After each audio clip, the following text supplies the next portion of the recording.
உரிமைக்காலம் பார்வையாளர்கள் அனைவருக்கும் வணக்கம். இன்னைக்கான அரசியல் களத்துல எது சம்பந்தமாக விவாதிக்க போறோம் அப்படின்னா, தமிழ்நாட்டு மக்களே எதிர்பார்த்து கொண்டிருந்த அந்த ஒரு தருணம் தற்பொழுது நடைபெற்று முடிந்திருக்கின்றது. தமிழக வெற்றி கழகத்தினுடைய விஜய் அவர்கள் விடுதலை சிறுத்தைகள் கட்சியுடைய நிறுவனர் அண்ணன் திருமாவளவன் அவர்களை சந்திப்பாரா சந்திக்க மாட்டாரா அப்படின்ற மாதிரி அனைத்து தரப்பு மக்களுமே எதிர்பார்த்து கொண்டிருந்தார்கள். அவங்க வேற யாருமே எதிர்பார்க்கல. ஆனா அவங்க யாரை மெயினா எதிர்பார்த்தாங்க அப்படின்னா, அண்ணன் திருமாவளவன் அவர்களை மட்டும்தான் எதிர்பார்த்தாங்க. அதுக்கு முக்கியமான காரணம் என்னவென்றால், தமிழ்நாட்டுல ஒரு ஜனநாயக சிந்தனை கொண்ட ஒரு கட்சியாக, தன்னை ஜனநாயக சிந்தனை கொண்ட ஒரு கட்சியாக அடையாளப்படுத்தி சனாதனத்துல தீவிர எதிர்ப்பாளராக, பாஜக எதிர்ப்பாளராக தன்னை நிலைநிறுத்திய ஒரு கட்சி எதுவென்றால் அது விடுதலை சிறுத்தை கட்சி. அப்ப விசிக எந்த பக்கம் இருக்குதோ அதுதான் மதசார்பற்ற முற்போக்கு கூட்டணியாக இருக்க முடியும் அப்படின்றது தமிழ்நாட்டு மக்கள் எல்லாருக்குமே தெரியும். சோ அந்த வகையில விஜய் அவர்கள் அண்ணன் திருமாவளவன் சந்திப்பாரா சந்திக்க மாட்டாரா அப்படின்ற மாதிரி ஒரு கடுமையான பயங்கரமான எதிர்பார்ப்பு இருந்துச்சு. அந்த எதிர்பார்ப்பு தற்பொழுது நடைபெற்று முடிந்திருக்கின்றது. எஸ், இன்றைய தினத்துல சரியாக ஒரு 5 மணி அளவுல விசிக நிறுவனர் அண்ணன் திருமாவளவனுடைய அலுவலகத்திலே நேரடியாக விஜய் போய் சந்திச்சிருக்காரு. அவர் சந்திச்சார் ரைட்டு. ஆனா அந்த சந்திப்பின் போது அண்ணன் திருமாவளவன் வழங்கிய ஒரு முக்கியமான ஒரு பரிசு இருக்குது. அந்த பரிசு தான் தமிழ்நாட்டினுடைய அரசியல் களத்துல அதிகமாக விவாதம் செய்ய வேண்டிய ஒரு முக்கியமான பரிசு. அந்த மேட்ரு என்ன, அதற்கு பின்னாடி அரசியல் என்ன, அதே மாதிரி திராவிட முன்னேற்ற கழகத்தை சார்ந்தவர்கள் இங்க விடுதலை சிறுத்தை கட்சியும் அதே மாதிரி கம்யூனிஸ்ட் கட்சியும் தற்பொழுது கடிச்சு வைக்க ஆரம்பிச்சிருக்காங்க.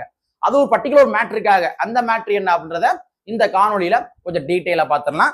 நண்பர் அனைவருக்கும் எழும்பெரு வழுதியின் இனிய வணக்கம். நாங்க படிமத்து பார்த்துட்டோம். இனி ஜென்மத்துக்கும் எங்களால குனிய முடியாது.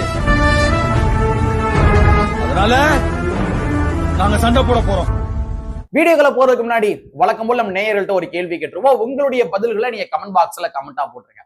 தமிழக வெற்றி கழகத்தினுடைய விஜய் அவர்கள் அதே மாதிரி அண்ணன் திருமாவளவன் அவர்கள், சோ இவங்களுடைய சந்திப்பு இருக்கு இல்லையா, சோ இந்த சந்திப்பு அண்ணன் திருமாவர்கள் வெளியிலிருந்து விஜய்க்கு ஆதரவு கொடுத்து இருக்காரு.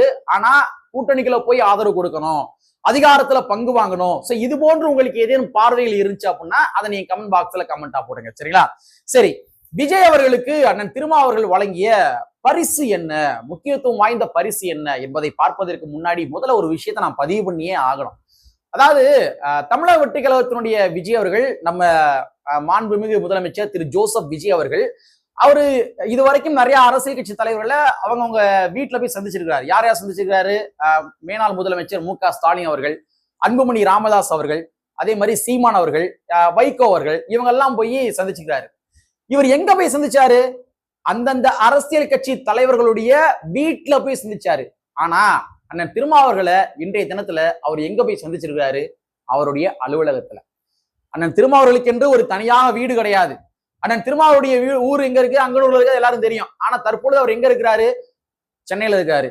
ஏறக்குறைய ஒரு 35 ஆண்டு காலமாக தன்னுடைய இல்லத்தை துறந்து அலுவலகத்தில் தங்கி இருந்து மக்களுக்காக 24 மணி நேரமும் களமாடி கொண்டிருக்கின்ற ஒரு தலைவர் யார் என்றால் அது விடுதலை சிறுத்தைகள் கட்சி நிறுவனர் அண்ணன் திருமாவளவன் அவர்கள்.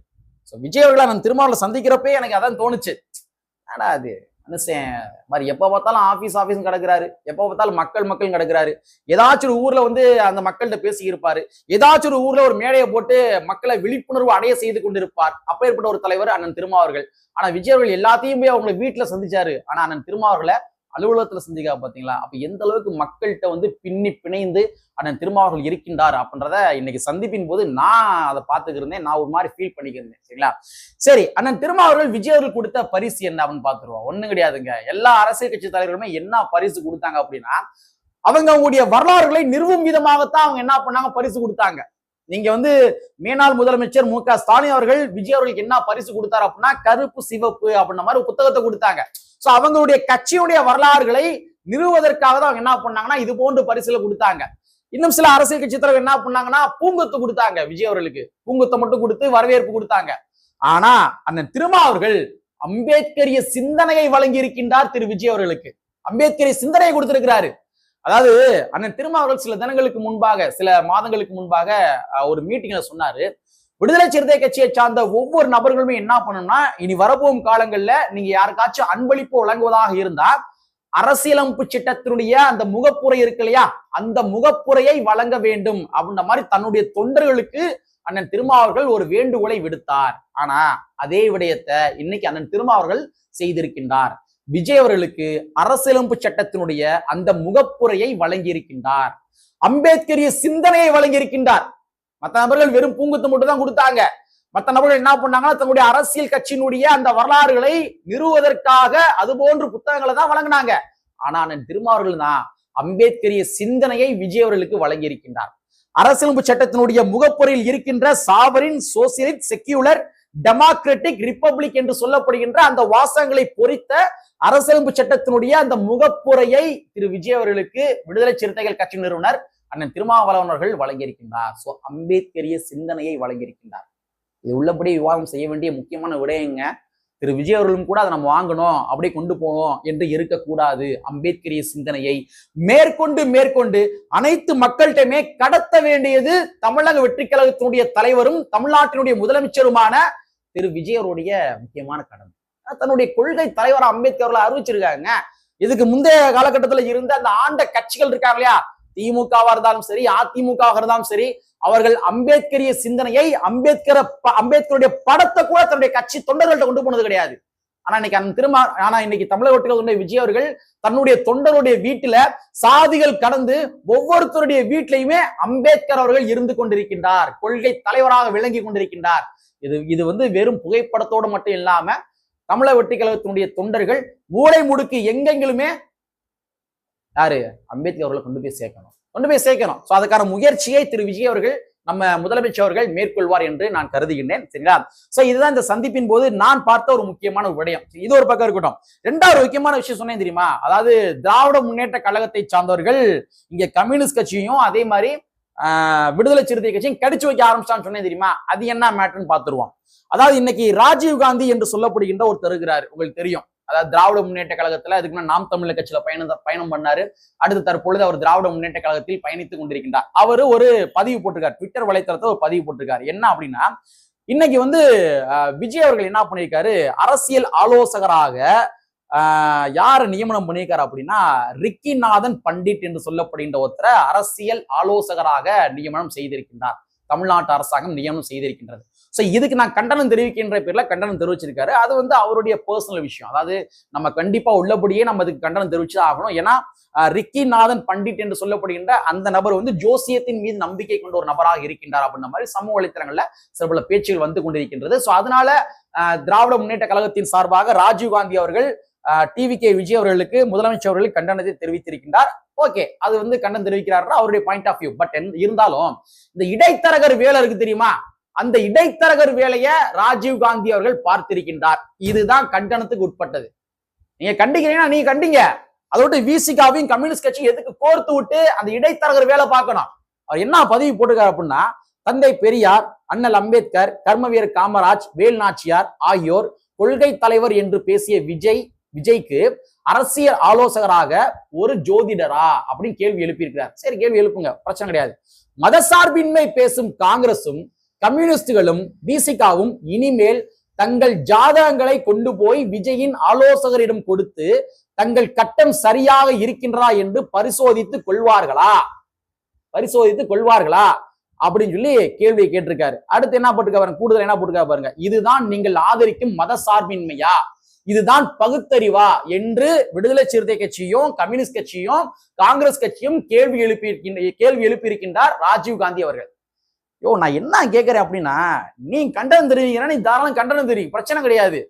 பிசிகா எந்த நேரத்துல கண்டனம் தெரிவிக்கணும், கம்யூனிஸ்டுகள் எந்த நேரத்துல கண்டனம் தெரிவிக்கணும், எதற்காக கண்டனம் தெரிவிக்கணும், அது எல்லாமே அவங்களுக்கு தெரியும், அந்த பார்ட்டிக்கு தெரியும். இன்னும் சொல்ல போறாந்தா இங்க தாவேகா விஜய் அவர்களுக்கு இங்க இருக்க பிசிகாவும் கம்யூனிஸ்டுகளும் ஆதரவு கொடுத்திருக்கின்றார்கள் என்றால் அதற்கு முக்கியமான காரணம் என்ன? ஆதரவு கொடுக்கலாம் இங்க இவங்க ஆட்சி வந்துரும், குடியரசுத் தலைவர் ஆட்சி வந்துரும். குடியரசுத் தலைவர் ஆட்சி வருவதும் அதே வேளையில பாஜக உள்ளவரும் ரெண்டு சமந்தான். அப்ப குடியரசுத் தலைவர் ஆட்சி வரக்கூடாது என்ற காரணத்திற்காக மட்டும்தான் வெளியில் இருந்து விடுதலை சிறுத்தை கட்சியும் கம்யூனிஸ்ட் கட்சியும் ஆதரவு கொடுத்திருக்காங்க. அப்ப ராஜீவ்காந்தி என்ன போர்ட்ரைட் பண்றாரு பாருங்க, அதாவது இதுதான் நீங்கள் ஆதரிக்கும் மதச்சார்பின்மையா, இதுதான் பகுத்தறிவா என்று விடுதலை சிறுத்தை கட்சியும் கம்யூனிஸ்ட் கட்சியும் கேள்வி எழுப்பிட்டார். பகுத்தறிவு பத்தி அவர் பேசுறாருல, இப்ப நான் கேட்கிறேன் ஒரு கேள்வி, திமுக பார்த்து நான் கேட்கிறேன், பகுத்தறிவா சொல்லி நீங்க பாடம் எடுக்கிறீங்களா? நான் இன்னைக்கு திமுக பார்த்து ஒரு சில கேள்வி கேட்கிறேன். திராவிட முன்னேற்ற கழகம் அவங்க ஆட்சி பண்ண பொழுது என்ன பண்ணாங்கன்னா, முருகனுக்கு மாநாடு நடத்தினாங்க. நீங்க பெரியார்னு சொல்லிக்கிட்டு ஒரு பக்கம் நாங்க அம்பேத்கரையும் அப்பப்போ ஊருகாமர் தொட்டுக்கிறோம் என்று கூறிக்கொண்டு முருகனுக்கு மாநாடு நடத்துற கட்சி திராவிட முன்னேற்ற கழகம். அப்ப நீங்க பகுத்தறிவாதியா? நீங்க பகுத்தறிவாதியா? அதே மாதிரி பாஜக வந்து மாநாடு போட்டாங்க. திமுக ஆட்சியில பாஜக மதுரை மாவட்டத்துல மாநாடு போட்டாங்க. அப்ப மதுரை மாவட்டத்துல பாஜக முருகனுக்கு மாநாடு போடுவதற்காக அனுமதித்த கட்சி எந்த கட்சி? திமுக. அப்ப இது பகுத்தறிவா? இது பகுத்தறிவா? பள்ளி கல்லூரிகள்ல நம்ம சேகர் பாபு அவர்கள் இருக்காரு தெரியுமா? அவரு கந்த சஷ்டி பாராயணம் பாடணும். சாரி, பள்ளி கல்லூரி மாணவ மாணவிகளை பயன்படுத்தி கோவில்கள்ல கந்த சஷ்டி பாராயணம் பாட வேண்டும் என்று ஒரு விதிமுறைகளை கொண்டு வந்த நபர் யார் பார்த்தோம்னா சேகர் பாபு. சேகர் பாபு. இது பகுத்தறிவா? இதுக்கு உங்களுக்கு பதில் இருக்குதா? நீங்களா அடுத்த கட்சியை கேட்டுக்கிறீங்க. அது மட்டுமா, ரங்கராஜ் பாண்டே அவர்களை ஒரு மேடையில திராவிட முன்னேற்ற கழகம் ஏத்தி வச்சு என்ன பண்ணாங்க அப்படின்னா, ஒரு மேடையை ஏத்தி வச்சு வேத மந்திரங்கள் முழங்க ரங்கராஜ் பாண்டே அவர்களுக்கு வந்து சமஸ்கிருதத்துல மரியாதை செலுத்தினாங்க. கேட்டா அது பேர் வந்து திராவிட மாடல் மரியாதையாமா. இது பகுத்தறிவா? ஒரு பக்கம் வந்து நாங்க பகுத்தறிவாதி பெரியார் சொல்லிக்கிட்டு, ஒரு பக்கம் அத்தனை சனாதன சிந்தனைகளை ஊக்குவிக்கின்ற கட்சி திராவிட முன்னேற்ற கழகம். நீங்க எப்படி வந்து விடுதலை சிறுத்தை கட்சி கம்யூனிஸ்ட் குறை சொல்லலாம்? சிங்கமா இல்ல? நான் வெளிப்படையா கேட்கிறேன். அது மட்டுமா, சமீபத்துல கூட என்ன பண்ணாங்கன்னா, தூய்மை பணியாளர்கள் என்ன பண்ணாங்க, கடுமையா போராட்டம் பண்ணாங்க. அப்படியே ரோட்ல படுத்து உருண்டு சாக்கடைக்குள்ளாம் இறங்கி போராட்டம் பண்ணாங்க. எதற்காக போராட்டம் பண்ணாங்க? பணி நிரந்தரம் வேண்டும் என்று போராட்டம் பண்ணாங்க. ஆனா திராவிட முன்னேற்றம் கண்டுகொள்ளவில்லை. ஆனா என்ன பண்ணாங்க தெரியுமா? 1500 பார்ப்பனர்களுக்கு அர்ச்சகராக பணி நிரந்தரம் செய்தது திராவிட முன்னேற்ற கழகத்தினுடைய அரசாங்கம். தூய்மை பணியாளர் பணி நிரந்தரம் கேட்டு தொடர்ச்சியா போராட்டம் பண்றாங்க. அவங்களுக்கு நீங்க பணி நிரந்தரம் செஞ்சு தர மாட்டீங்க. ஆனா கேட்காம போராடாம இருந்த இங்க பார்ப்பனர்களுக்கு 1500 நபர்களுக்கு அர்ச்சகராக பணி நிரந்தரம் வழங்கினாங்க திராவிட முன்னேற்ற கழகத்தினுடைய அரசாங்கம். இது எந்த வகையான பகுத்தறிவு? திரு ராஜீவ்காந்தி அவர் சொல்ல முடியுமா? எந்த வகையான பகுத்தறிவு? அது மட்டுமா, சமீபத்துல இது எல்லாத்துக்குமே உச்சாணி கொம்பா அப்படியே உச்சி முகர்ற மாதிரி நம்ம மாண்புமிகு எதிர்கட்சி தலைவர், இன்றைய எதிர்கட்சி தலைவர் திரு உதயநிதி ஸ்டாலின் அவர்கள் ஒரு முறை பிராமணர்களை தவறா பேசிட்டாரு, சனாதனத்தை தவறா பேசிட்டாரு அப்படின்னு சொல்லி பிரம்மதோஷ யாகம் பண்ணாங்க. வீட்டுல உட்காந்து பிரம்மதோஷ யாகம் பண்ணாங்க.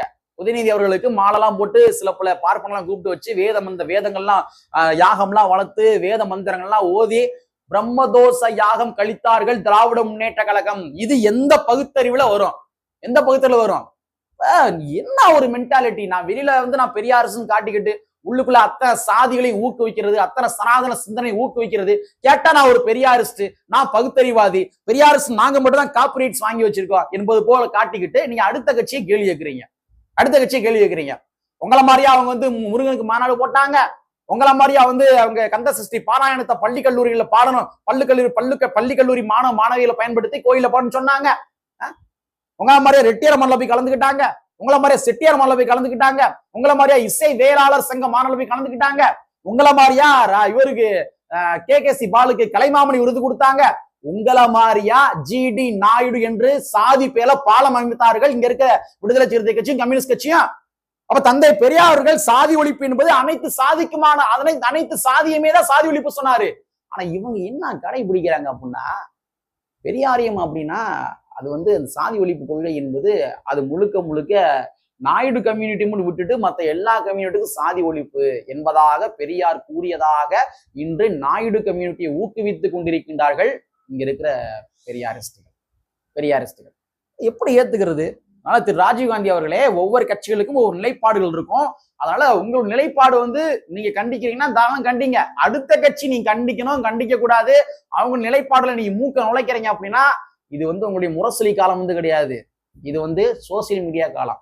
நீ என்னதான் விட்டாலங்கடி விட்டாலும் சரி, என்னதான் நரேட்டிவ் செட் பண்ணாலும் சரி, அந்தந்த நொடி பொழுதுல ஒவ்வொரு நபருமே உடைத்து கொண்டே இருப்பார்கள். அதனால கொஞ்சம் பார்த்து பேசுங்க. இது வந்து சோசியல் மீடியா காலம். உங்களை மாதிரி அந்த காலத்தை தாத்தா காலத்து டெக்னிக்ஸ் சொல்லுவாங்க தெரியுமா, முரசொலி காலம் கிடையாது என்பதை கூறிக்கொண்டு உள்ளபடியே தமிழ்நாட்டின் அரசியல் களம் ஒரு புது வகையான திசை வழியில் போய்கொண்டிருக்கின்றது. நம்ம எப்பொழுதுமே உடன்பட வேண்டிய இடத்தில் உடன்படுவோம், முரண்பட வேண்டிய இடத்தில் முரண்படுவோம் என்பதை கூறிக்கொண்டு தமிழக வெற்றி கழகத்துடைய விஜய் அவர்கள் அவருடைய ஆட்சி நிர்வாகத்துல ஏதேனும் சீர்கேடுகள் நடந்தாலும் கூட அதையும் கூட நம்ம சுட்டிக்காட்ட ஒருபோதும் தயங்க மாட்டோம் என்பதனை கூறிக்கொண்டு கற்பி ஒன்று புரட்சி அம்பேத்கருடைய வரியை கூறிக்கொண்டு நிறைவு செய்கின்றேன். நன்றி, வணக்கம்.